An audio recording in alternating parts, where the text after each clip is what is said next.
Hello everyone friends, welcoming you all in my page learn homeopathy with doctor Jyoti Tiwari. आज का video हमारा है lycopodium child पे।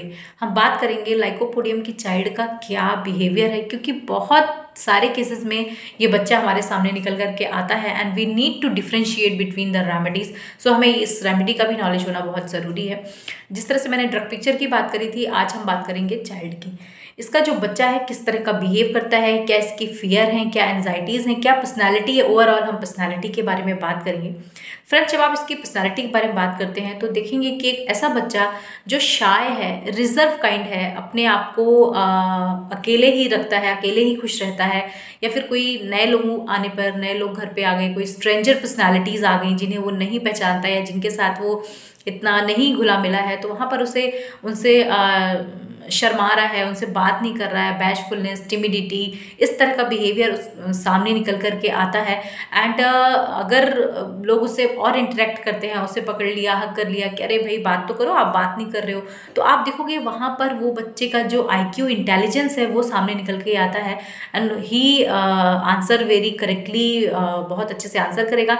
लेकिन वहाँ पर वो अपने आप को ही सही मानता है। अगर उसने कोई बात कह दी, कुछ किसी क्वेश्चन का आंसर दिया, तो ही वांट टू से कि भाई मैं ही सही हूँ, मेरा ही तरीका सही है, सिर्फ मैं ही अच्छा हूँ। तो इस तरह की डिक्टेटोरियलशिप या डोमिनेशन जहाँ पर सामने आता है, ऐसे बच्चों के साथ हम लाइकोपोडियम की तरफ जाते हैं और डिटेल में जाते हैं। डिक्टेटोरियल या डोमिनेशनशिप तो और समझ में आएगी। डोमिनेशन के साथ क्या है यहाँ पर एक्चुअली कि ऐसा बच्चा जिसने अपनी लाइफ में अपने पेरेंट्स के द्वारा कोई डोमिनेशन फेस किया, जहाँ पर पेरेंट्स ने उसे बहुत ज़्यादा डोमिनेट किया किसी उसकी लाइफ में, किसी बात को लेकर, एजुकेशन को लेकर या उसके डेवलपमेंट को लेकर के। होते हैं ना पेरेंट कई बार ऐसा बोलते हैं कि नहीं भाई तुम अच्छे नहीं हो, तुम पढ़ाई अच्छी नहीं करते ज़्यादा, या प्रेशर में रखते हैं बार बार बच्चे को। तो उस वजह से जो इसका डेवलपमेंट है माइंड का, वो डिलेड माइलस्टोन की तरह अपने आप में एक रिजर्व नेचर होता है। एक्चुअली वो अपनी ही दुनिया में रहना पसंद करता है और अपने आप को दो फ्रेम में सेट कर लेता है। एक तो उसे ऐसा लगता है कि मैं ही सही हूँ, मैं ही करेक्ट हूँ, और वो डोमिनेशन और डिक्टेटोरियलशिप में चला जाता है। और दूसरा, उसे लैक ऑफ कॉन्फिडेंस हो जाता है, उसे पावर की डिज़ायर हो जाती है कि मैं अगर पावरफुल बनूंगा, स्ट्रांग बनूंगा, तो लोग मेरी सुनेंगे, मुझे समझेंगे और मेरी चलेगी। इस तरह की दो पर्सनालिटीज़ निकल करके सामने आती हैं। फियर अगर देखो तो there is great fear of stage, places, meeting with people. कुछ इस तरह का कुछ मीटिंग होना है या कुछ उसे कोई स्पीच देनी है, लोगों से इंटरेक्ट करना है, कोई उसका प्रेजेंटेशन है, तो उसको लेकर के उसे पहले से ही एक अनुभव हो जाता है कि मैं नहीं कर पाऊंगा, मुझसे नहीं हो पाएगा। That is called anticipatory anxiety. और इसको लेकर के वो बहुत ज़्यादा सेंसिटिव हो जाता है, बहुत डर जाता है। कई बार पैनिक आ जाते हैं। ऐसे लोग जो ड्राइव करना है, जिन्हें हाईवेज में जाना है, वो पहले से ही सोच लेते हैं नहीं मैं तो नहीं कर पाऊंगा, मुझसे तो नहीं होगा। पैनिक अटैक्स आने लग जाते हैं और वो वापस रिटर्न घर पे आ जाते हैं। तो ऐसे लोग जो यहाँ पर एग्रोफोबिया को शो करें, like fear of places and fear of stage, तो वहाँ पर एंड साथ में जो जिनको इस तरह का फियर हो, जो चीज़ों को लेकर के स्टेप बैक करें, वहाँ पर हम इस रेमेडी के थ्रू जा सकते हैं। अगर और हम चीज़ें देखें तो lycopodium is very much diplomatic. अपनी लाइफ में वो चीज़ों को करने के लिए डिप्लोमेटिक हो जाता है। इसका मतलब है, डिप्लोमेटिक का क्या मतलब है, इसको थोड़ा सा समझ लेते हैं कि उसे लोगों से दुश्मनी भी नहीं करनी है, लोगों से दोस्ती भी नहीं करनी है, इन बिटवीन रहना है। तो उसके लिए वो इतना एक्सट्रोवर्ट होगा, इतना शो ऑफ करेगा, इतना दिखावा करेगा कि उसे सारा कुछ नॉलेज है, उसे सब कुछ पता है and he is a powerful being, एक बहुत ताकतवर इंसान है और वो आपका कुछ भी बिगाड़ सकता है। वो इस तरह आपको शो ऑफ करेगा और आपको धमकी ना दे करके वो आपके साथ फ्लैटरिंग करेगा, इस तरह की बात करेगा कि आप स्टेप बैक करो, अपनी बात को लेके, अपने काम को लेके, आप में ही आपको डराने की कोशिश करेगा कि नहीं भाई आप तो ये परफॉर्म नहीं कर पाओगे, आपसे नहीं हो पाएगा, आप तो पीछे हट जाओ। इस तरह का जब बिहेवियर कोई करता है, इसे डोमिनेशन की तरफ भी बोलते हैं, डिप्लोमेट बोलते हैं, जो इस तरह के बिहेवियर करते हैं और वो अपने आप को पावरफुल बनाने के लिए, अपने आप को ताकतवर दिखाने के लिए इस तरह के काम करता है। But there is lack of confidence. यही यहाँ अगर आप देखोगे तो दो पर्सनैलिटी इसके साथ भी रन करती हैं। एक, उसे कॉन्फिडेंस की कमी रहती है, उसे लगता है कि लोग मुझे कहीं रिजेक्ट ना कर दें, सोशल रिजेक्शन का डर रहता है, कहीं लोग मेरी कमी को समझ ना पाएँ कि मैं डर जाता हूँ या मैं इंटरेक्ट नहीं कर पाता या मैं उस लेवल का परफॉर्मर नहीं हूँ, उसे ऐसा फील होता है। अल्दो आप देखोगे तो इंटेलिजेंट है, IQ बहुत अच्छा है, फिजिकली वीक दिखता है but mentally is very much intelligent और स्ट्रॉन्ग।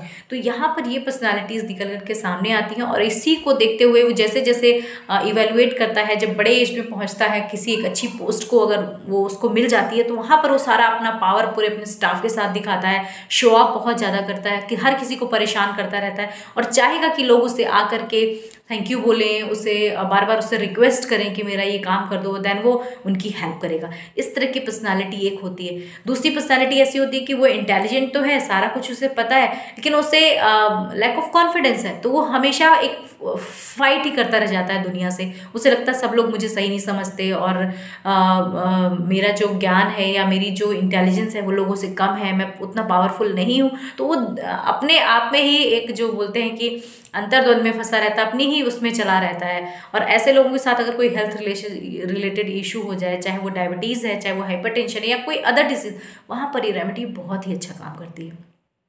तीसरी एक जो फेज बच्चों के साथ आती है वो ये है कि ऐसे बच्चे जो सिर्फ अपने आप को ही सही मानते हैं और हर अपने कुलीग के साथ, फ्रेंड्स के साथ डोमिनेट करें, अपनी बात मनवाएं। कई बार पेरेंट्स के पास आते हैं लोग कि आपका बच्चा तो सिर्फ अपनी ही बात मनवाता है, सिर्फ रूलिंग करता है, लोगों को डोमिनेट करता है।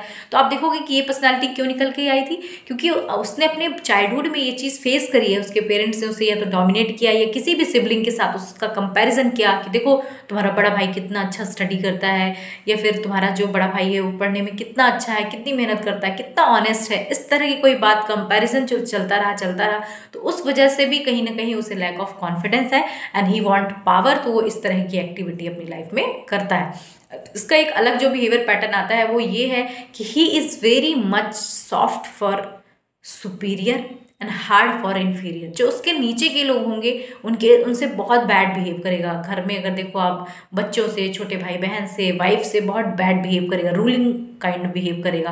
और जो हार्ड, जो सुपीरियर वन है, पेरेंट है उसके जिनसे वो डरता है, या जो ऑफिसर्स हैं जो उससे बड़ा है, जहाँ उसे लग रहा है कि नहीं ये तो मेरे से काम में बड़े हैं, उम्र में, कुछ इस तरह से उसके मन में डर है उनके लिए, तो उनके साथ बहुत ही सॉफ्टली, बहुत ही प्यार से डिप्लोमेटिक बिहेवियर करेगा।